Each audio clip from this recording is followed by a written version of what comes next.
ரொம்ப நாளாக எனக்கு சைனஸ் தொந்தரவு இருக்கு டாக்டர், இதை முழுமையாக என்னால் குணப்படுத்த முடியுமா அப்படின்னு கேட்டால் 50-50.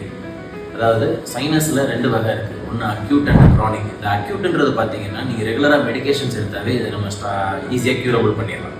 இந்த க்ரானிக் அப்படின்றது வந்து நம்ம கொஞ்சம் சர்ஜரி பண்ண வேண்டியது அவசியம். இந்த சைனஸ் எதனால் வருது அப்படின்னு பார்த்தீங்கன்னா நம்ம மூக்கு பக்கத்தில் இருக்கக்கூடிய ஏர் ஃபில்டு கேவிட்டி இன்ஃப்ளமேஷன் ஆகிறது. இந்த இன்ஃப்ளமேஷன் எதனால் ஆகும் பார்த்தீங்கன்னா it can be bacterial, viral, fungal, இல்லை அப்படின்னா ஒரு அப்பர் ரெஸ்பிரேட்டரி இல்னஸாக இருக்கலாம், இல்லை இது ஒரு கைண்ட் ஆஃப் அலர்ஜினால கூட வரலாம்.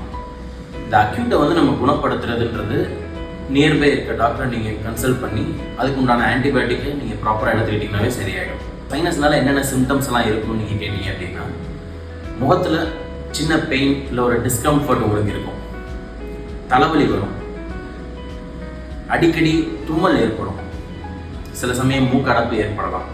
இதெல்லாம் இருந்தால் சைனஸ்ன்னு நீங்கள் கன்ஃபார்ம் பண்ணிவிட்டு நியர்பை இருக்க டாக்டரை நீங்கள் கன்சல்ட் பண்ணுங்கள்.